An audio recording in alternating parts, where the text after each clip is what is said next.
name is Valeriya. I was born in Russia. I lived in the US for a while and I moved to Canada.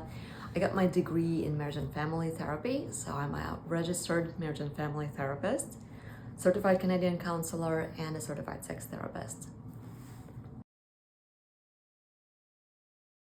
I offer individual and relational therapy, which focuses on talk therapy around general mental health and human sexuality.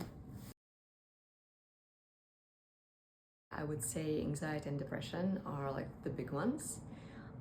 Any sort of stress, it can be related to life transitions or loss. Trauma is also a big one.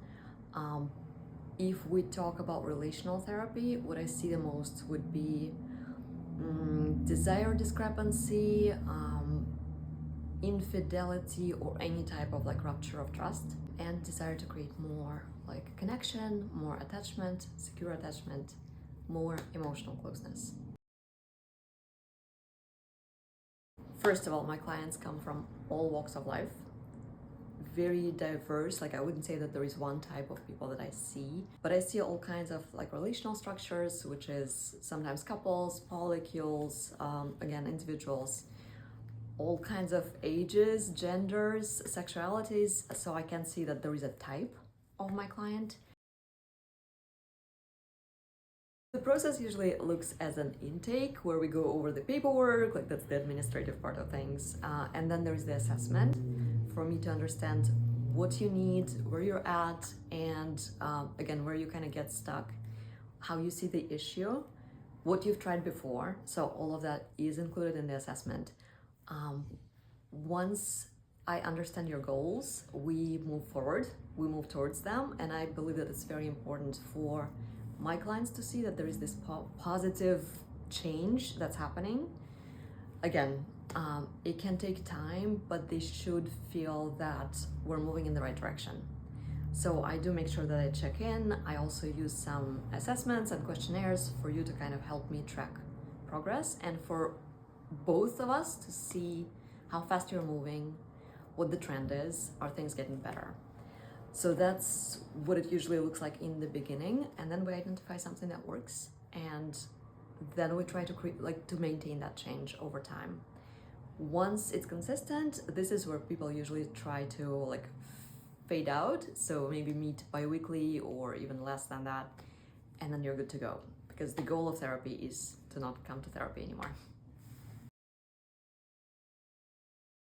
I see my clients not as a problem in themselves, but as stuck in some patterns, and understanding where they're stuck usually gives the answer of where they want to go next. And I just help them kind of identify these barriers, understand them better, and also understand strengths, because I focus on the positives as well. So something that's already working, and we do build on that, and everybody has that.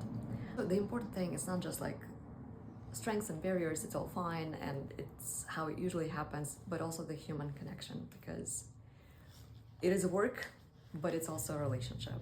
So every time I see a client, I try to understand where they are as humans and connect with them. And then the treatment can look very different depending on the person. I started working actually in grief and bereavement, and that was a very intentional desire, because I know that a lot of therapy consists of working through loss and grief and trauma. So I wanted to kind of be familiar with that. And I saw families and I helped them deal with death. This is where I started. And then years later down the road, I've always been fascinated with human sexuality. And that's in a way like a full circle, because sex and sexuality is something that can give life and can help us celebrate life and ourselves. So for me, it was like a full circle. My own journey in therapy, which started way later than it should have, and I was able to experience how much change can happen through having somebody who cares, who's there for you, but who's also skilled and professional, who can help you understand what's going on, kind of see the patterns and help you get out of those patterns. That was really, really influential in my own life, and if anything, I wish I did it sooner.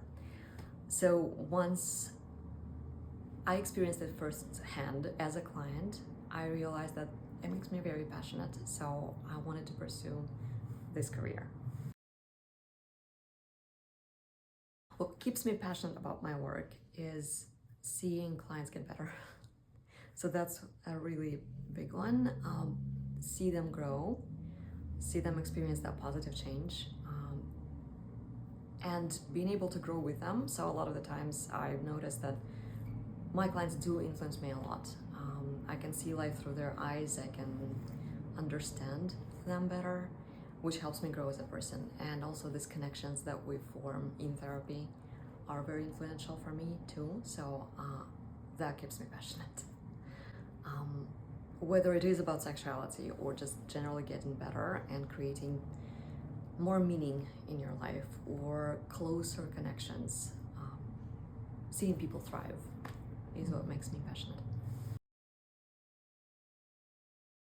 I can't remember the exact quote. There was this idea, the message about sexuality, that nobody can take it away from you because it's something you're born with and something that truly belongs to you. So nobody can own it or take it away. You can just feel disconnected from it. And the goal of therapy is to help you reconnect. So I thought it was very beautiful and like hopeful message to hear. Okay, it may sound very simple, but it's something that really helps me regulate, which is connecting with nature and walking barefoot in the nature. This is something that works for me every time, unless it's snowing. I mean, then it doesn't work for me, okay? You're not broken. You've never been broken, and things can get better. I think that's the first step is the hardest. Like even reaching out for help and recognizing that you need help and putting your trust in another human being, in me. I really want to honor that and to hold space for that, because that is not easy to do, but things can get better.